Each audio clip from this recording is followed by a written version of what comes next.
आधी रात को पिज्जे और बोतलें चल गई। इसके पीछे क्या वजह थी ये पता चलेगा व्लॉग देखने के बाद। मैं शाम के टाइम वॉक पर गया। जैसे मैं दुकान में इंटर हुआ फैसल की तो वहाँ देखा कि बहुत से लड़के बैठे थे मुंह लटकाए हुए, लेकिन जब उन्होंने मुझे देखा तो वो मुस्कुराए। उन्हें पता चल गया कि ये मुफ्तखोरा आ गया है, अब इसको हिसाब भी देना पड़ेगा। सलाम दुआ होने के बाद मैं चुपके से वहाँ खड़ा था। फैसल ने कहा हाँ भाई पैसे हैं। मैंने कहा भाई 1 रुपया भी नहीं। तो उसने कहा अच्छा कोई बात नहीं यार, तू बैठ जा, तुझे तेरा हिस्सा मिल जाएगा। अभी वो कुछ बातें कर ही रहे थे तो इतनी देर में फैसल ने मुझे कहा भाई हम सच्ची पिज्जा मंगा रहे हैं, अगर तुझे यकीन नहीं तो ये देख, इसी मेन्यू से हमने अभी सिलेक्ट करना है और पिज्जा मंगवा लेना है। मैंने कहा भाई चाहे मंगवाओ या ना मंगवाओ, मैं तो खाने वाला हूँ, बताने वाला नहीं। जो मंगवाओगे खा लूंगा। फैसल ने ओके किया और एक पिज्जा हमने सिलेक्ट किया और इसके बाद फैसल ने फौरन उसे कॉल मिलाई और जैसे ही फैसल ने कॉल की चंद मिनटों बाद पिज्जे वाले ने कहा भाई मैं तो यहाँ पहुंचने वाला हूँ। हमने कहा हाँ हाँ आ जाओ, हम शॉप पर ही बैठे हैं। फैसल 2 मिनट के बाद बाहर गया। बाहर जाते ही फैसल ने पिज्जा रिसीव किया और रिसीव करने के बाद जब मैंने पिज्जा देखा मुझे अब कन्फर्म हो गया भाई आज तो मेरी किस्मत काफी लकी थी। सुबैर भाई ने फौरन ही बिल को देखा और फौरन ही पैसे पे कर दिए। उसके बाद तो मुझे यकीन हो गया भाई अब तो कोई पैसे नहीं देने पड़ेंगे। फैसल ने फौरन जाकर डिलीवरी वाले को पैसे पे किए और पूछा जाऊं। हमने कहा भाई हाँ जाओ। वो चला गया और अब टाइम था पिज्जे को खाने का। तमाम लड़के बड़े खुश थे कि यार काफी दिनों बाद हम इकट्ठे हुए और पिज्जा खा रहे हैं। जितनी देर में फैसल ने बॉक्स ओपन करना था हम आपस में हंसी मजाक में लगे हुए थे। हम अक्सर अनीस के साथ मजाक करते रहते हैं लेकिन अनीस कभी कभी फील कर जाता है। तो आज वही दिन था जिस दिन अनीस ने फील करना था। अनीस का चेहरा काफी जर्द हो चुका था मजाक से, लेकिन उसके बावजूद भी अनीस खुश था क्योंकि आज पिज्जा खा रहे थे। आखिरकार वो टाइम आ भी गया जब पिज्जे का बॉक्स ओपन हो चुका था। अब टूट पड़े थे उस पर दुनिया के फोटोग्राफर। मैं इन्हें देख देख कर काफी परेशान था कि आखिर कब ये फंक्शन खत्म होगा और हम पिज्जा खाएंगे, लेकिन ये फोटोग्राफर तो बढ़ते ही चले गए। खैर आखिर मेरा भी कैमरा ओपन था, मैंने भी इनकी खूब वीडियो बनाई। पिज्जा तकसीम होना शुरू हो चुका था। मुझे ये फिक्र लग रही थी आखिर मेरा नंबर कब लगेगा। उसके बाद मुझे ये फिक्र लग रही थी कि आखिर मेरा नंबर कब लगेगा और देखते देखते पहले शमशाद का नंबर लगा, फिर अनीस का और उसके बाद मेरा।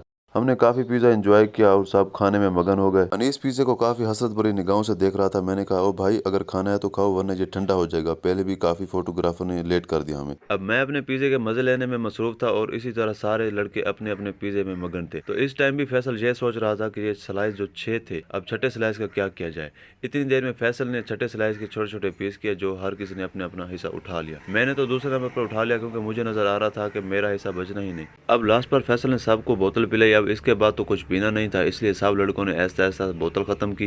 बोतल खत्म हो ही रही थी तो अब दूसरी शिफ्ट शुरू हो गई। अब दूसरी दफा सारे बोतल पीने लग गए। हम सब ने काफी इंजॉय किया क्योंकि काफी दिनों बाद ही हम सब इकट्ठे हुए थे और पिज्जा मंगवाया। इससे पहले 2-3 दफा हम इकट्ठे हुए लेकिन पिज्जे का कोई सीन नहीं बना। बाकी बात हुई मुफ्ते की तो कोई मुफ्ते में नहीं था। सब लोगों ने अपनी अपनी कलेक्शन जमा की और फिर मिलकर हमने पिज्जा खाया। तो मिलते हैं नेक्स्ट वीडियो में। उम्मीद करता हूँ आज का व्लॉग आपको अच्छा लगा होगा। नेक्स्ट व्लॉग देखने के लिए इंतजार कीजिए।